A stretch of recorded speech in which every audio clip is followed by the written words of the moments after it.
we'll study Chapter 9, Identifying Market Segments and Targets. Here we are going to figure out the following questions. In what ways can a company divide the consumer market into segments? How should business markets be segmented? How should a company choose the most attractive target markets? What are the requirements for effective segmentation? What are the different levels of market segmentation? Market segmentation divides a market into well-defined slices. A market segment consists of a group of consumers who share a similar set of needs and wants. The marketer's task is to identify the appropriate number and the nature of market segments and decide which one to target. The major segmentation variables are geographic, demographic, psychographic, and behavioral segmentation.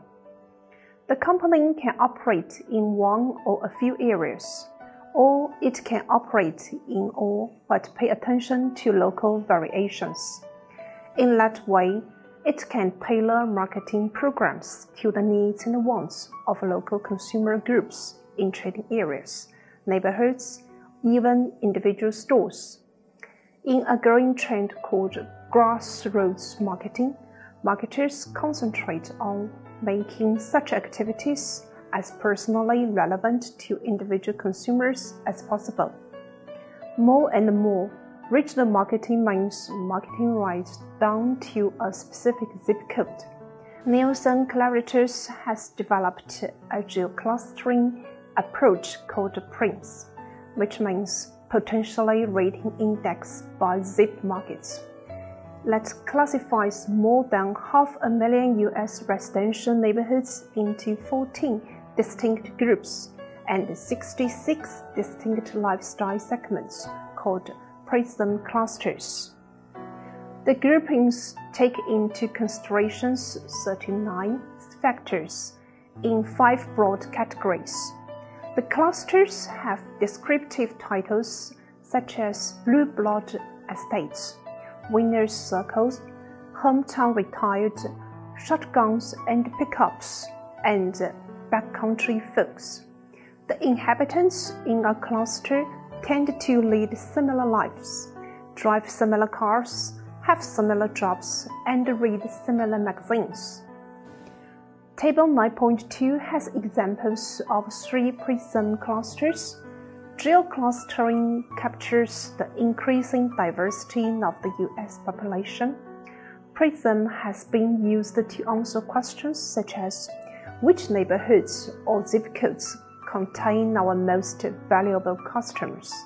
How deeply have we already penetrated the segments? Which distribution channels and promotional media work best in reaching our target clusters in each area? One reason demographic variables such as age, family size, family life cycle, gender, income, occupation, education, religion, race, generation, nationality, and social classes are so popular with marketers is that they are often associated with consumer needs and wants. Another is that they are easy to measure. Age and life cycle can be tricky variables. The target market for some products may be the psychochronologically young. People in the same part of life cycle may still differ in their life stage. Life stage defines a person's major concern, such as going through a divorce, going into a second marriage, taking care of an elder parent, deciding to cohabit with another person, buying a new home, and so on. Research shows that women have traditionally tended to be more communal-minded, and men more self-expressive and goal-directed. Women have tended to take in more of the data in their immediate environment, and men to focus on the part of the environment that helps them achieve a goal. Gender differences are shrinking in some other areas, as men and women expand their roles. Income does not always predict the best consumers for a given product. Blue-collar workers were among the first purchasers of color television sets. It was cheaper for them to buy a television than to go to movies and restaurants. Many marketers are deliberately going after lower-income groups. In some cases, discovering fewer competitive pressures or greater consumer loyalty. Increasingly, companies are finding their markets are hourglass-shaped as middle-market U.S. consumers migrate toward both discount and premium products. Each generation or cohort is profoundly influenced by the time in which it grows up, the music, movies, politics, and the defining events of that period. Members share the same major cultural, political, and economic experiences, and often have similar outlooks and values. Marketers may choose to advertise to cohort by using the icons and images prominent in experiences. They can also try to develop products and services that uniquely meet the particular interests or needs of a generation target. Although different age splits are used to define millennials or Generation Y, the term usually means people born between 1977 and 1994, also known as eco-boomers, digital natives. Millennials have been wired almost from birth, playing computer games, navigating the internet, downloading music, and connecting with friends, with file texting and social media. Although they may have a sense of entitlement and abundance from growing up during the economic boom and being pampered by their boomer parents, millennials are also often highly socially conscious, concerned about environmental issues, and receptive to cross-marketing efforts. Often lost in the demographic shuffle, the 50 million or so Generation X consumers, named for a 1991 novel by Douglas Coupland, were born between 1964 and 1978. Generation Xers prize themselves self-sufficiency and the ability to handle any circumstance. Technology is an enabler for them, not a barrier. Unlike the most optimistic, team-oriented Generation Ys, Generation Xers are more pragmatic and individualistic. As consumers, they are wary of hype and pitches that seem inauthentic. Baby boomers are approximately 76 million U.S. consumers born between 1946 and 1964, though they represent a wealthy target, possessing $1.2 trillion in annual spending power and controlling 3/4 of the country's wealth. Marketers often overlook them. We see many baby boomers approaching their 60s, and even the last and the youngest wave cresting 50. Demand has exploded for products to turn back the hands of time. Those born between 1925 and 1945, the silent generation, are redefining what old age means. To start with, many people whose chronological age puts them in this category don't see themselves as old. Advertisers have learned that older consumers don't mind seeing other older consumers in ads targeting them, as long as they appear to leading vibrant lives. But marketers have learned to avoid cliches like happy older couples riding bikes or strolling hand in hand on a beach at sunset. Multicultural marketing is an approach recognizing at different ethnic and cultural segments have sufficiently different needs and wants to require targeted marketing activities, and that a mass market approach is not refined enough for the diversity of the marketplace. The Hispanic American, African American, and Asian American markets are all growing at 2 or 3 times the rate of non-multicultural populations, with numerous submarkets, and their buying power is expanding. Accounting for more than half the growth in the U.S. population from 2000 to 2010, Hispanic Americans have become the largest minority in the country. It is projected that by 2020, 17% of the U.S. residents will be the Hispanic origin.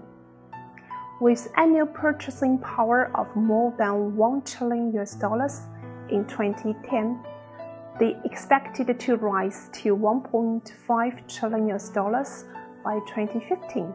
Hispanic Americans would be the world's 9th largest market if they were a separate nation. Hispanic Americans often share a strong family values. Several generations may reside in one household, and strong ties to their country of origin. According to the U.S. Census Bureau, Asian refers to people having origins in any of the original peoples of the Far East, Southeast Asia, or the Indian subcontinent. 6 countries represent 79% of the Asian American population: China, 21%, the Philippines, 18%, India, 11%, Vietnam, 10%, Korea, 10%, and Japan, 9%. Telecommunications and financial services are a few of the industries more actively targeting Asian Americans. Asian Americans tend to be more brand conscious than other minority groups, yet are the least loyal to particular brands. They also tend to care more about what others think, for instance, whether their neighbors would approve of them, and share core values of safety and education. African Americans are projected to have a combined spending power of $1.1 trillion by 2015. Like many cultural segments, they are deeply rooted in U.S. landscape, while also proud of their heritage and respective of family ties. African Americans are the most fashion conscious of all racial and ethnic groups, but are strongly motivated by quality and selection. They are also more likely to be influenced by their children when selecting a product, and less likely to buy unfamiliar brands. African Americans watch television and listen to the radio more than other groups, and are heavy users of mobile data. Nearly 3/4 have a profile on more than one social network, with Twitter extremely popular.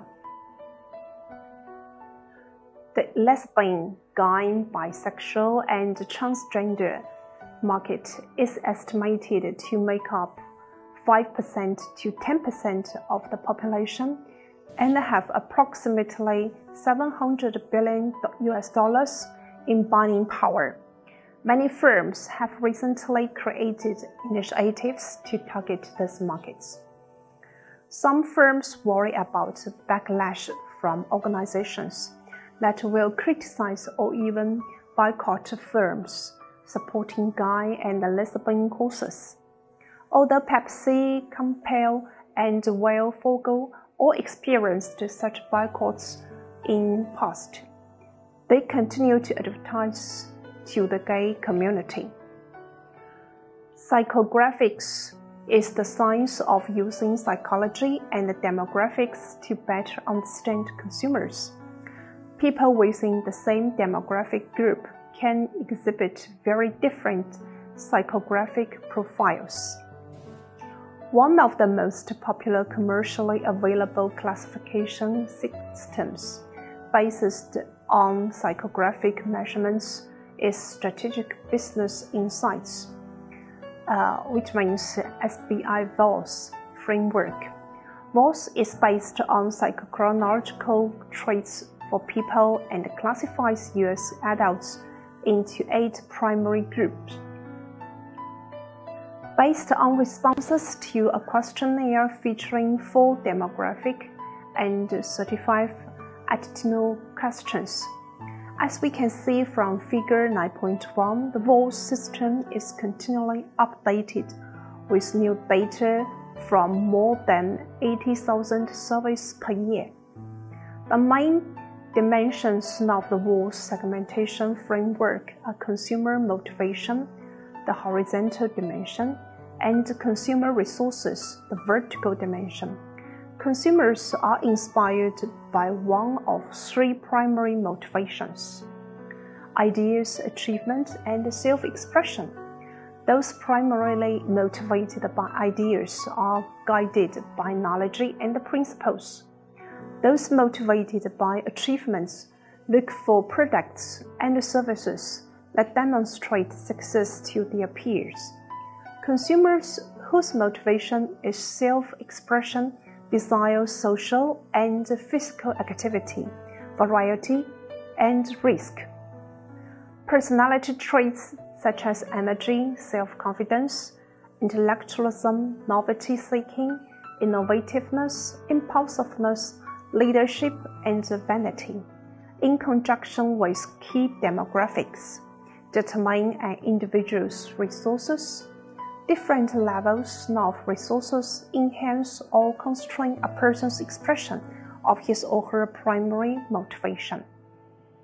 Although psychographic segmentation can provide a richer understanding of consumers, some marketers' fault is to being somewhat removed from actual cultural consumer behavior.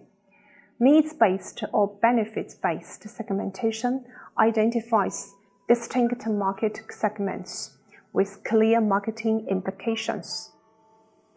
People play 5 roles in a buying decision: initiator, influencer, decider, buyer, and user. For example, assume a wife initiates a purchase by requesting a new treadmill for her birthday. The husband may then seek information from many sources, including his best friend, who has a treadmill and is a key influencer in what model to consider. After presenting the alternative choices to his wife, he purchases her preferred model, which ends up being used by the entire family. Different people are playing different roles, but all are crucial in the decision process and ultimate consumer satisfaction. That's for the first session of this chapter. Next time, we will continue with market segmentation and target. Thank you.